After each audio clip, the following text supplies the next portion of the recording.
Behavioural experiments are a key intervention in CBT. By their very nature, behavioural experiments are about doing. So they're experiential activities that clients do, usually between sessions, but sometimes also in sessions with therapists. And usually they're planned, but occasionally they might be spontaneous as well. Behavioural experiments are based on experimentation or observation. So it's clients trying out new things, different things, or maybe observing other people doing things. The primary purpose of behavioural experiments is to test out ideas. Test out ideas that clients hold about themselves or other people or the world. So they might be testing out their old, long-held ideas. Or we might help them to construct new, more helpful beliefs, and they might be testing out and building evidence for those new ideas about themselves. Or we might do behavioural experiments to help develop the formulation. For instance, if a client has panic disorder, we might do a hyperventilation experiment to test out what might happen if they hyperventilate and what kind of conclusions they might draw from this about whether or not, say, palpitations signal imminent catastrophe. Why do we do behavioural experiments? Because it seems behavioural experiments are one of the most powerful interventions we have in cognitive therapy. So people like Adrian Wells, David Clark, Christine Podesky, Greenberger, all state that behavioural experiments look like they're one of the most powerful interventions we have. And there are also good theoretical grounds for suggesting this as well. So from information processing theory, and indeed from adult learning theory, adult education theory, we know that behavioural experiments look like they should be very powerful. Because we know that experiential activities are often processed at a deeper level, a more memorable level, than just thinking about things. And that experiential work, doing things experientially, often means that it gets embedded and is, as a result, much more hard to change. So we get an emotional belief, not just an intellectual belief, from doing behavioural experiments and seeing the difference. There's also growing empirical evidence that behavioural experiments look to be a really effective strategy. So for instance, comparing behavioural experiments dropping safety behaviours with just exposure alone, and showing that behavioural experiments dropping safety behaviours actually makes more of a difference in terms of outcomes than just exposure alone. For clients, behavioural experiments can be really frightening, scary, challenging, for some clients quite unthinkable. So they're going to need a hell of a lot of bravery and persistence, and above all, they're going to need to trust their therapist. So the therapist skills here are particularly important. So we need a trusting relationship for clients to take these steps. What we're wanting to induce is a real spirit of curiosity in our clients. So how does this work? I wonder what would happen if. And a willingness to experiment. How would it be to try that out and see what happens? Would you be willing to give it a go?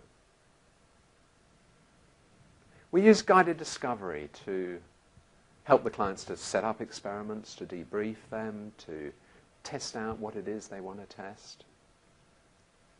And there are a number of other skills we use which are not necessarily traditional therapist skills, but are really important in the context of behavioural experiments. So we use a lot of encouragement, a bit of coaxing. We model things at times. We coach clients. We have to use a lot of creativity. We think on our feet often when we're out there doing behavioural experiments with clients. And humour can be a really helpful thing in interesting situations that you often encounter. So a key therapist skill is flexibility. Okay, let's think about types of behavioural experiments, and particularly their design. So experiments can be testing old beliefs and assumptions, what we might call hypothesis A. You might then move on to helping clients develop some tentative new beliefs or assumptions.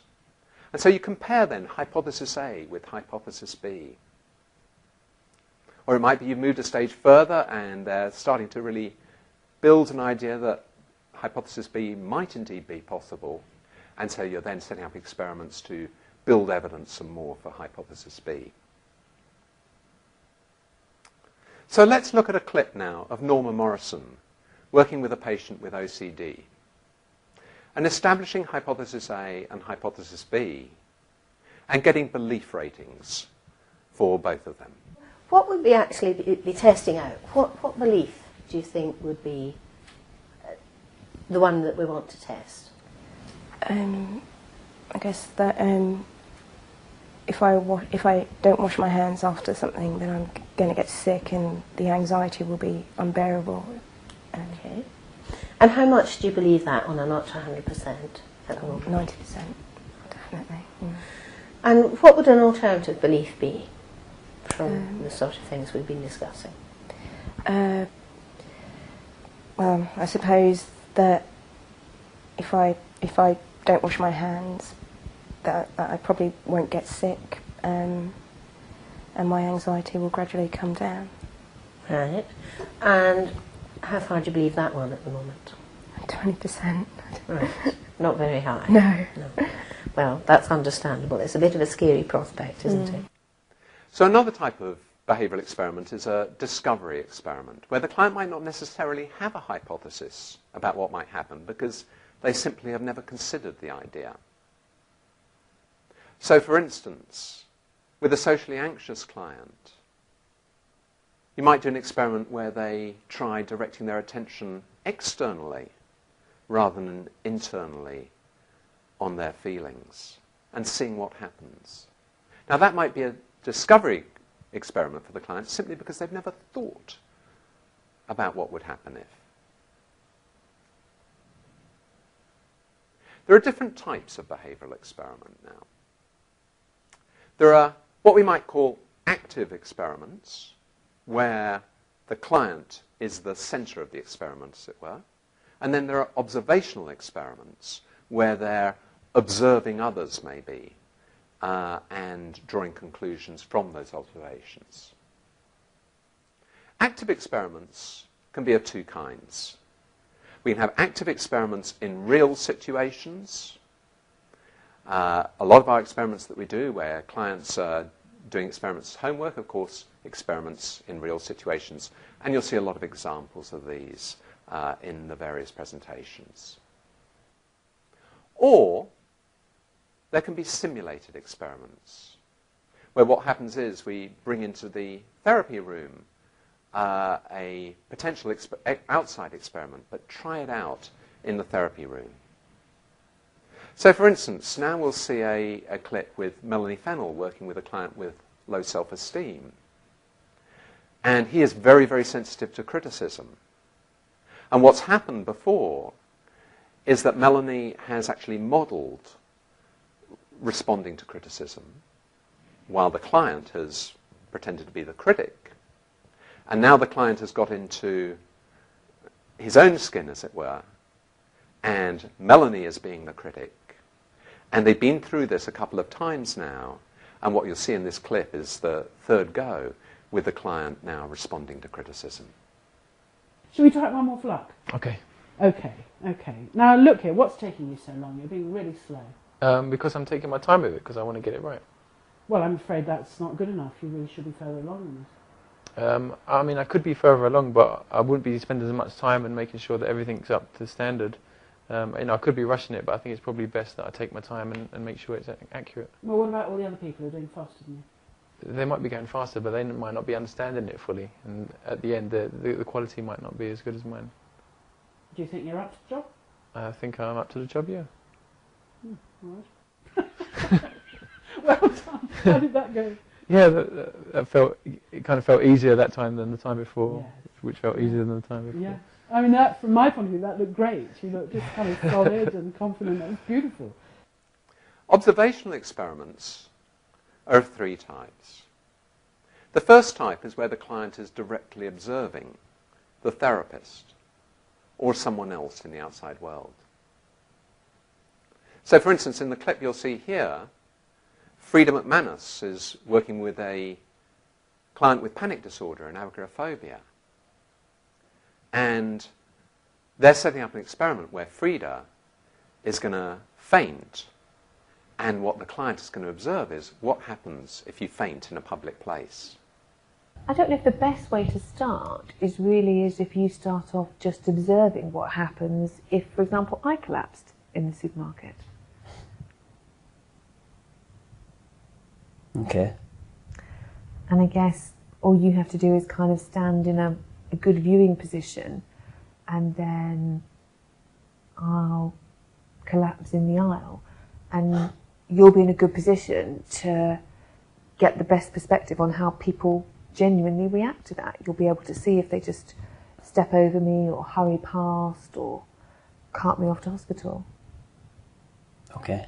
And that way we get to find out how realistic your kind of impression of what will happen if you collapse is. Okay. Another type of experiment is a survey experiment, where you set up with clients to test out beliefs that clients might hold by surveying other people. So, for instance, I had a client who thought that if she had a panic attack in public, that she would be beneath contempt. So we set up a survey where I interviewed a number of people and asked them a series of questions that we designed, the client and I, to see whether indeed people would see somebody who had a panic attack in public as beneath contempt, or whether they might see her some other way.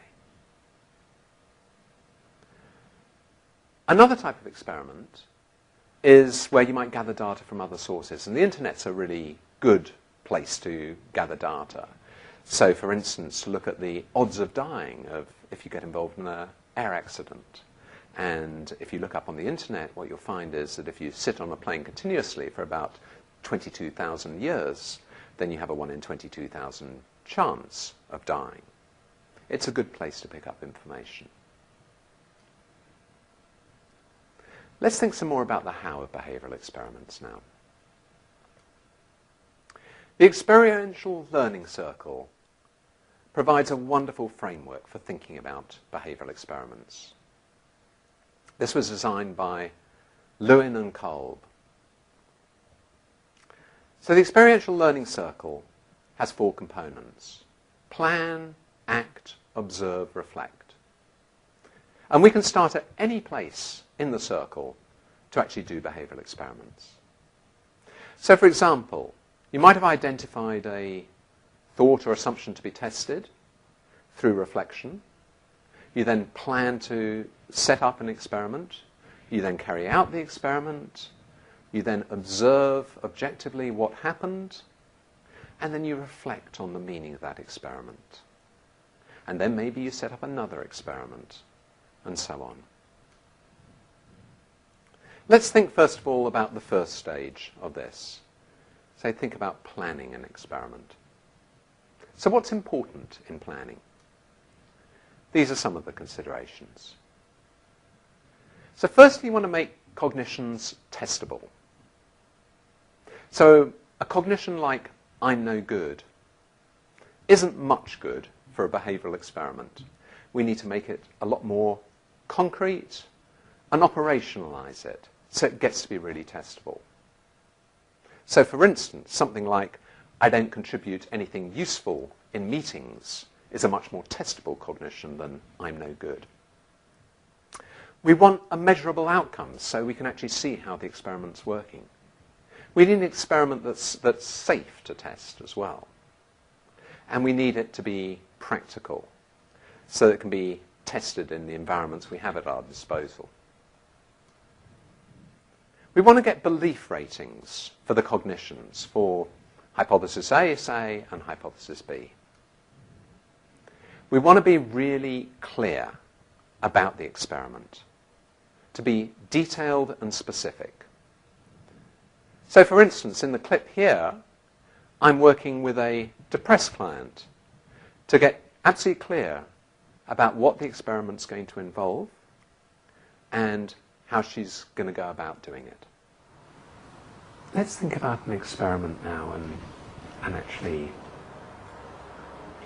getting to see Holly. Mm-hmm. Can you think of how would it be best to set this up? I could ring her, Mm-hmm. text her or something. Yeah, okay.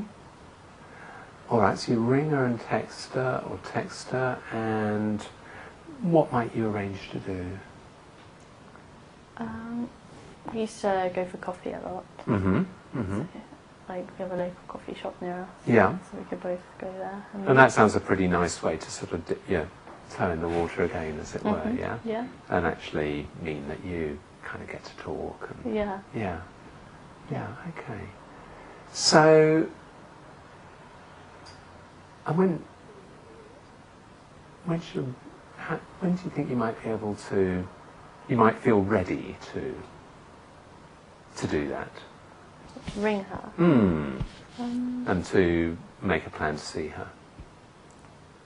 I could try and see her in the next week. Yeah? Yeah. Yeah? Mhm. Okay. And any particular place? Would that be kind of near home or? Yeah, near home. 'Cause Okay. She lives near me. At home. Okay. All right. So it sounds like the experiment is to phone her in the next week and make a date. Is that Mhm. right? Yeah. We also want to elicit the client's predictions. What do they think will happen? And we want to get these as specific as possible so that we can test out what actually does happen against them. We want to identify potential obstacles. And particularly here we're looking at avoidance behaviours or safety behaviours. And then, of course, we want to go on to identify some strategies to get round those obstacles. So, in this clip, in another experiment with a depressed client that I showed earlier, what we're doing here is identifying some of the obstacles to her doing the experiment and how she might deal with them. Is there anything you think that might get in the way of any of that? Have a sort of good look through and just let's think if there's anything that might get in the way.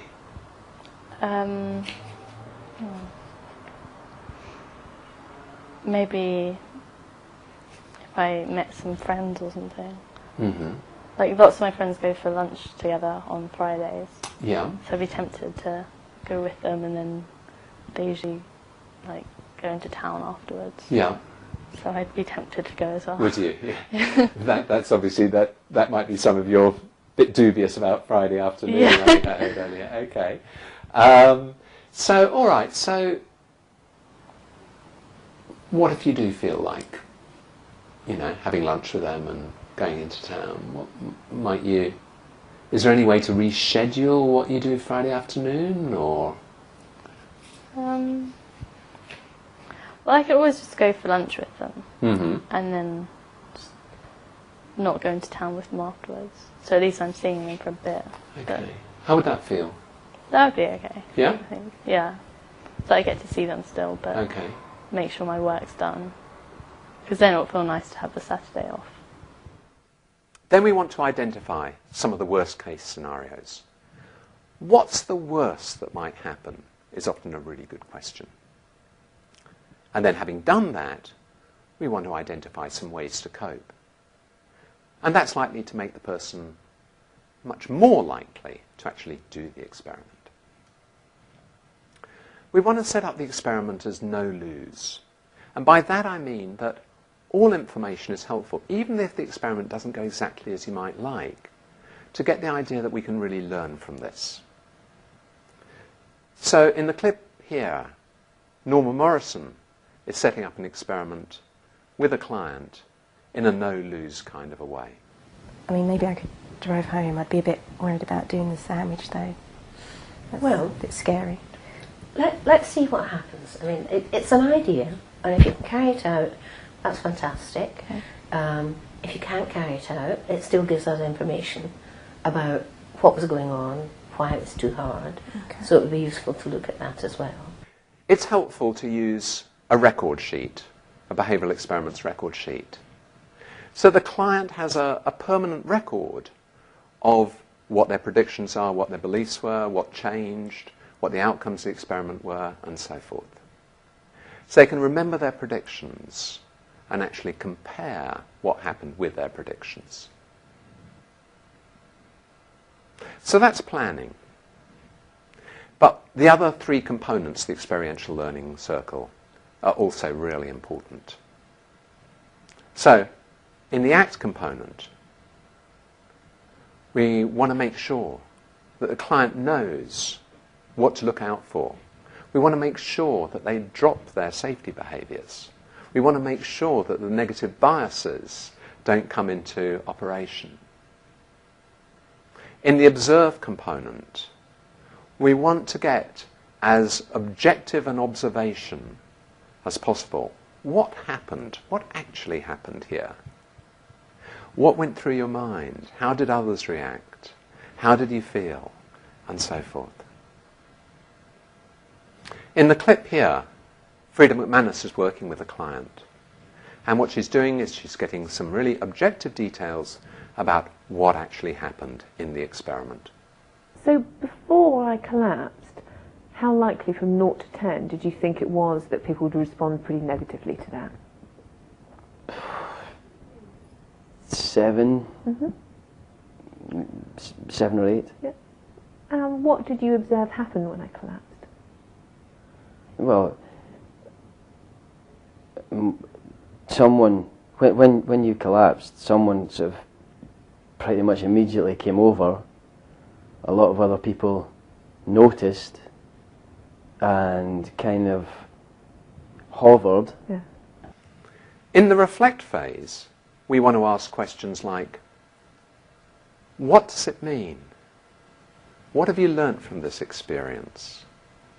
How does it compare with your predictions? How would you re-rate your belief now? What further experiments might be useful? In the clip now, you'll see me working with a client, reflecting on what it is that she's learned. So is there anything that we can take from that? We can learn from that to think about what to do in the future? Like to go out with, maybe not like a group of friends at first, but just like meet up with a friend. Yeah, yeah. And what, so even if you don't necessarily feel like going at the time, that Yeah. It seemed like in this case anyway, that... Yeah, like, I always get anxious before, but when I go, it's actually quite fun. Right, that's great. So, to summarise, what are the cognitions that you're testing? And what are the possible alternatives? Have you made those cognitions measurable and specific and really testable? Have you determined which type of behavioural experiment is going to be the most appropriate one to use in this circumstance?